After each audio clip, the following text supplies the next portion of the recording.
Hi, I'm Louise Fletcher and I help artists to find their own creative voices. One of the best ways I think to find your own voice is to experiment, play, and just find out what happens when you play with paint.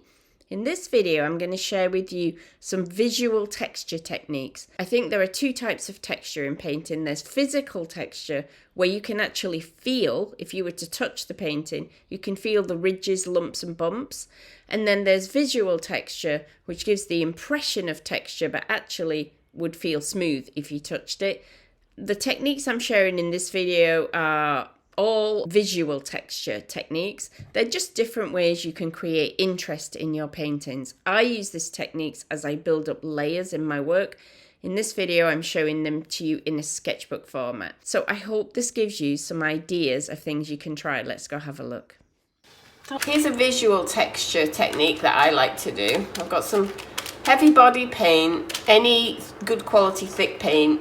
I use System 3, that's very heavy, but you could use Liquitex or Golden's heavy body or anything with some thickness in it so it doesn't just run on the paper, because obviously this won't work otherwise. But if it's thick paint, this is just using a palette knife gives you interesting textures. Do you see that? Where the palette knife, and you can kind of press differently or make different effects with that. But then, if I've got some nice thick paint on like that, you can also, I have this tool, and it was a smooth metal edge, it's just a hardware tool, but it got a bit of paint crusted on it, and that actually gives me this ability to make these grooves. Can you see? And then I can move the smooth side of it and pull that thick paint down and make some nice textures. And this is where it's just fun to play with paint and see what you can do, because once you discover, oh, I've got this tool that makes these strange grooves, then when you want an effect on a painting to liven up an area, you can pull out your strange tool and you know you're going to get that effect again. Then I will also, another way to use a palette knife, anything sharp, is to scratch into this kind of thick paint to make textures. So any patterns you want, and the paint, if it's thick, it'll just settle there like this. And so I do that a lot for grasses, just for the feeling of grasses. I've also got this, is like a silicone tool with a pointy end. That makes some nice scratching in textures. And by the way, this is a multimedia sketchbook and the paper's really good, highly recommended. It's Strathmore mixed media. It's taking a lot of stick.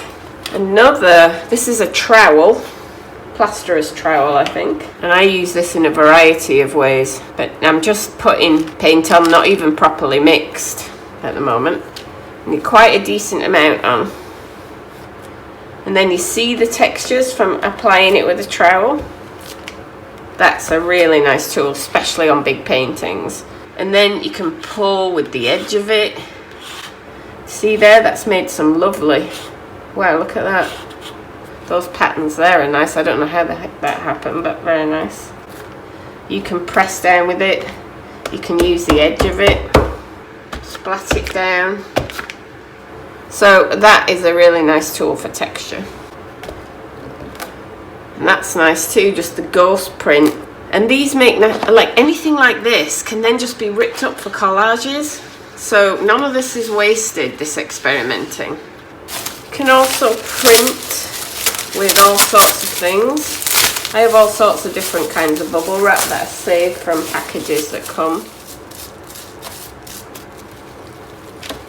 Sometimes I'll put paint onto the bubble wrap and then print that.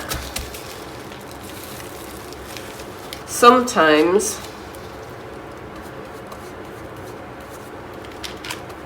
I'll paint in, say I've created an area on a painting, then I'll pull some of the paint off with the bubble wrap or whatever I'm using. Anything that with a risen surface will do nice printing effect. I have different sizes of it, so this is some really big stuff. You can see it's been well used. But that creates really nice patterns, almost like leaves. I also have this. It was a mat for putting down, I think, in your sink.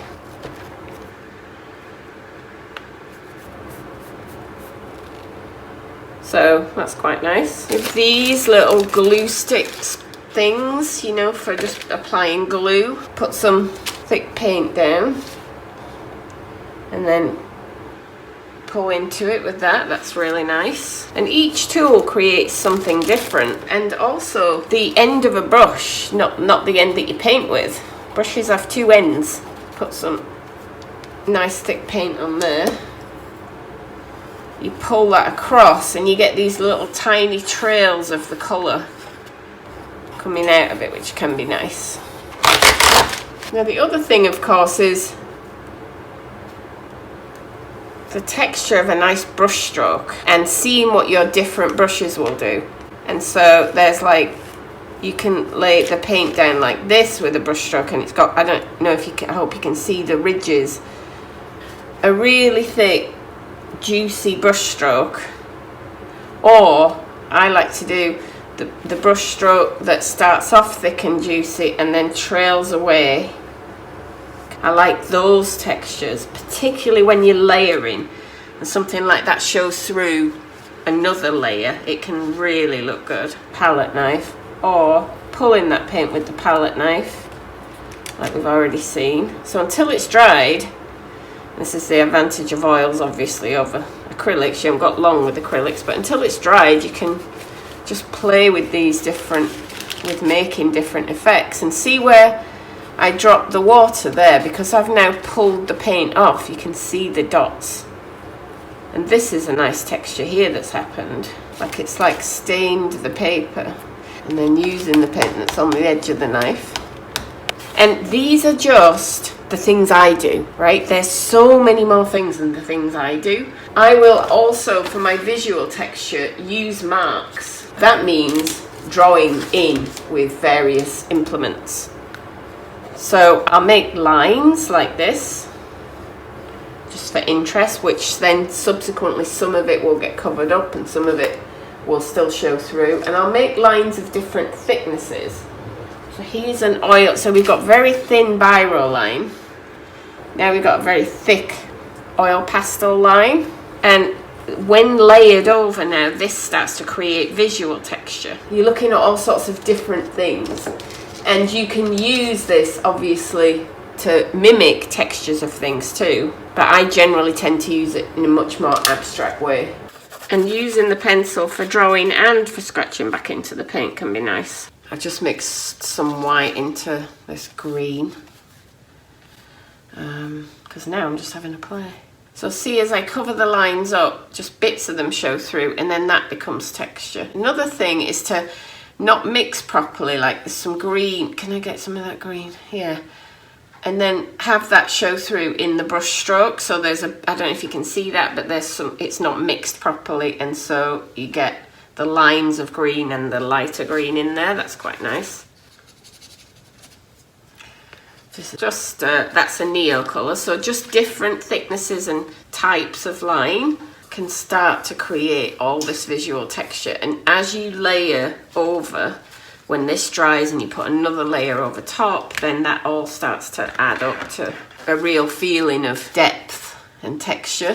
And here I'm using like dry brush, so there's not much paint and not much water, so you get this texture. It's just the contrasts in the textures which makes it interesting. And if you think about being out in the landscape, which I'm trying to portray, then there is just texture everywhere. I could play with paint forever. As you've heard me say a million times, when there's no attachment, when you can't get it wrong, then like so try and rub in through with the edge of the brush where there's not much paint on it and see what that does. When there's no attachment to a result, then you can just learn. And that's the fun part of doing anything, surely, in life, is learning, like, for yourself. So much more satisfying to learn for yourself than to ask somebody. Now, blending, so smoothness is a texture too, a smooth texture. So we can soft blend. I use a tissue for this, whenever it's wet enough, and just contrast. So again, soft edges, hard edges, and then if you want to contrast that, I've actually covered up most of my blending, but you can see some soft blending there. And just starting to build up. And part of visual texture is simply the build-up of layers. So really good fun. I'm going to do some more of this just for myself to play because I'm really enjoying it.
That's given you some ideas for things you can do in your own work. If you'd like to and you haven't yet got it, do check out my free Find Your Style guide. This is a free PDF which helps you to explore some of the ways into finding your own creative voice.